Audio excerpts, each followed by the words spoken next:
Hi everybody, Scotta Kelbyho here, and I told you that if you watch this video I would make it worth your while, and here's how I'm going to do it. Because you watch this video, you no longer have to read the 8 things that will help make this book more valuable to you, because we're going to go over them right now. You can watch this video, skip these next couple of pages, and go straight to chapter 1. So that's number 1. Number 2 is, I want to tell you how I wrote this book. So I wrote the book as if you and I were together one-on-one on a shoot. And I answer all of the questions and talk about all the topics just like if we were together. For example, let's say that we're doing our first studio shoot and we set up a couple of lights and you go, I don't know, the light just kind of looks harsh. Well, I wouldn't go through the inverse square law or the math about fall off of light and things like that. In real life, I wouldn't go through any of that. You know what I'd do? I'd tell you, take the light and move it as close as you can to your subject, because as you move the light closer, the light gets softer. That's what I'd tell you in real life, and that's exactly what I tell you in the book. It's just you and me on a shoot, and I tell you just like it is. Number 3 is, sometimes you have to buy stuff. And I know you hate hearing that, and I hate telling you that, but in reality, sometimes to get the kind of results that you want from a particular look or a shoot or a scene, there's a couple of accessories that you might have to buy. Now, I don't get any kickbacks or royalties. I should, but I don't, from the companies that I mentioned in the book. These are companies where I've used their products. I know they're good, so I'm just telling you about them because it's the same stuff that I use. Also, number 4 is, I tried to give you different brackets because everybody has a particular budget. For example, let's say that you're an attorney or a doctor or a dentist. Your budget for equipment might be way up here. So I give you the doctor slash dentist slash attorney price, and then I give you a couple of other things because I know most of us are really trying to make the most of their dollars and use your budgets wisely, so I want to give you as many choices as possible. Also, when you look at the book, this is number 5 by the way, I'm keeping count as we go. Number 5 is, as you look through the book, you're going to notice that there are a lot of Canon and Nikon and Sony cameras.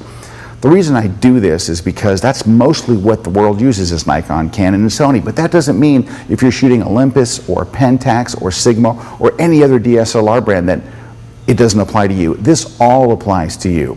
But I had to make a choice when I was making pictures for the book, and I chose the cameras that most people use. So don't let that throw you off at all. Don't think, well, this isn't for me because it's not showing an Olympus. It's all for you. So just stick right with us. Next is the introductions on the chapter. I got to tell you about these because people kind of freak out about them. I decided to put a mental break in between each chapter. That's all they're there for. They don't relate to what's in the chapter. In fact, I don't think they relate to anything at all. They are just kind of for fun. However, if you're a very serious person, you may not find these fun at all. So just understand, the chapter intros, they are strictly for a mental break. I have kind of a quirky sense of humor, and it comes across on those pages. If you think that might upset you, move right past them. Skip the chapter intros and go right into the chapter.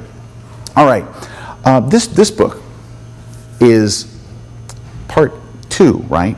This picks up right where part 1 left off. It was designed to.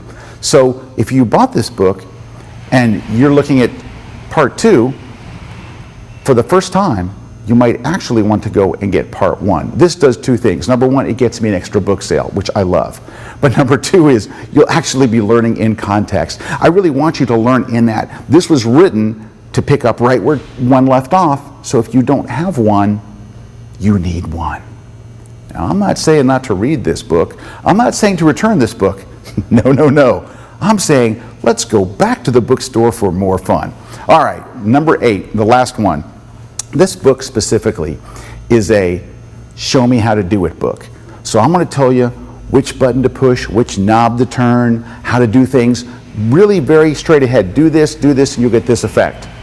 But it doesn't teach you the actual craft of photography. What it teaches you to do today is to get much better pictures. That's my main concern, better photography. Now, what I'm hoping is that this ignites your passion, you want to learn a bunch more, and then you go get the other kind of book, which is a Tell Me All About It book. So start here with the Show Me How to book. Once you start getting all the stuff and you're getting the kind of pictures you want, then go to Tell Me All About It book.